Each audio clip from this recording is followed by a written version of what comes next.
जनतेचा अधिकारनामा, जाणीव हक्काची या न्यूज चॅनलमध्ये आपले स्वागत आहे। मंत्री गिरीश महाजन यांच्या विरोधात सांगलीत संतापाची लाट। गिरीश महाजन यांच्या विरोधात बहुजन संघटना एकवटल्या। सांगली राज्याचे ग्रामविकास मंत्री गिरीश महाजन यांनी केलेल्या एका वादग्रस्त विधानाचे पडसाद आता संपूर्ण महाराष्ट्रात उमटू लागले आहेत। याच पार्श्वभूमीवर आज सकाळी सांगली जिल्हाधिकारी कार्यालयासमोर बहुजन संघटनांनी आक्रमक पवित्रा घेत महाजन यांचा तीव्र निषेध केला। बहुजन पॅन्थर सेने महाराष्ट्र राज्य या सामाजिक संघटनेकडून निवेदन। आज सकाळी बहुजन पॅन्थर सेनेच्या वतीने सांगली जिल्हाधिकारी कार्यालयात जाऊन प्रशासनाला बहुजन पॅन्थर सेनेच्या वतीने जाहीर निषेधाचे निवेदन देण्यात आले।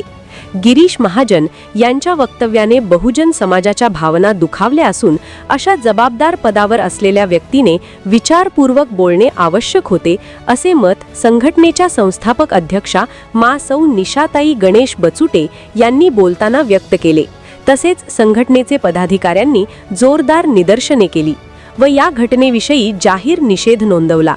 जोपर्यंत मंत्री महाजन जाहीर माफी मागत नाहीत तोपर्यंत महाराष्ट्रातील समस्त बहुजन समाज व बहुजन पॅन्थर सेना गप्प बसणार नाही, असा कडकडीत इशारा संस्थापक अध्यक्षा सौ निशाताईंनी निवेदन देताना प्रशासनाला दिला। यावेळी संघटनेचे सर्व कार्यकर्ते व पदाधिकारी तसेच सांगली, मिरज, कुपवाडमधील बहुसंख्य बहुजन समाजाचे नागरिक उपस्थित होते। वंचित बहुजन आघाडीचे जोडो मारो आंदोलन।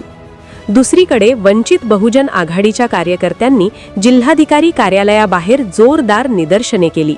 यावेळी गिरीश महाजन यांच्या प्रतिमेला जोडो मारो आंदोलन करून आपला संताप व्यक्त करण्यात आला। बहुजन समाजाचा अपमान करणाऱ्या मंत्र्यांचा धिक्कार असो, अशा घोषणांनी जिल्हाधिकारी कार्यालय परिसर दणाणून गेला होता। आंदोलनात कार्यकर्त्यांचा सक्रिय सहभाग। या आंदोलनात बहुजन पॅन्थर सेना आणि वंचित बहुजन आघाडीचे जिल्हाध्यक्ष, शहर अध्यक्ष आणि शेकडो कार्यकर्ते मोठ्या संख्येने सहभागी झाले होते। दोन्ही संघटनांनी एकत्रितपणे सरकारचा निषेध केल्यामुळे सांगलीतील राजकीय वातावरण चांगलेच तापले आहे। याबाबत बहुजन पॅन्थर सेना व वंचित बहुजन आघाडीकडून प्रमुख मागण्या। 1. मंत्री गिरीश महाजन यांनी आपल्या विधानाबद्दल तात्काळ जाहीर माफी मागावी। 2. समाजात तेढ निर्माण करणाऱ्या अशा वक्तव्यांची शासनाने गंभीर दखल घ्यावी। 3. भविष्यात अशा घटनांची पुनरावृत्ती टाळण्यासाठी कडक पावले उचलली जावीत। याविषयी संघटनेकडून मागणी करण्यात आली। ॲडव्होकेट महेश कांबळे यांच्या हस्ते हेल्पलाईन वधूवर सूचकचे उद्घाटन उत्साहात। न्यूज चॅनल प्रतिनिधी सौ वंदना कोरेसह।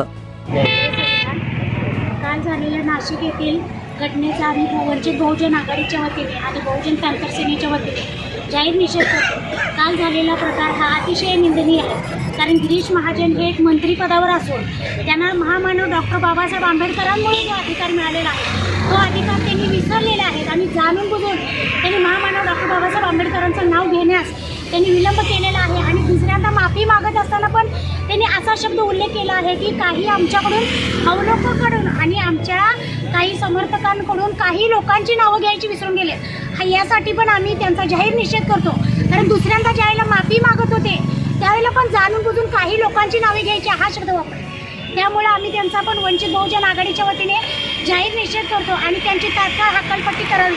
आणि अशाच या वाघिणीच्या आणि जरणरागिणी आपल्या वंचितच्या असणाऱ्या आपले पोलीस अधिकारी आहेत, वन विभाग अधिकारी असताना त्यांनी स्वतःच्या नोकरीची पर्वा न करता, त्यांनी कोणताही विचार न करता मी वाळू उचलायला जाते, मी मला पडेल ते काम करेल, पण मी गिरीश महाजनांचा हा आगाऊपणा सहन करणार नाही हे उद्या भाषण जे केलं त्या ताईंना पण आम्ही सर्व महिलांच्या वतीने अभिनंदन करतो। आणि वंचित बहुजन आघाडीच्या वतीने पुन्हा एकदा गिरीश महाजनची हकालपट्टी झाली पाहिजे आणि व्हायलाच पाहिजे, यासाठी जाहीर निषेध व्यक्त करतो। आमचा जय। जनतेचा अधिकारनामा, जाणीव हक्काची या न्यूज चॅनलमध्ये जनतेच्या हक्काचा आवाज। सत्ता व्यवस्थेचे प्रश्न थेट तुमच्यापर्यंत।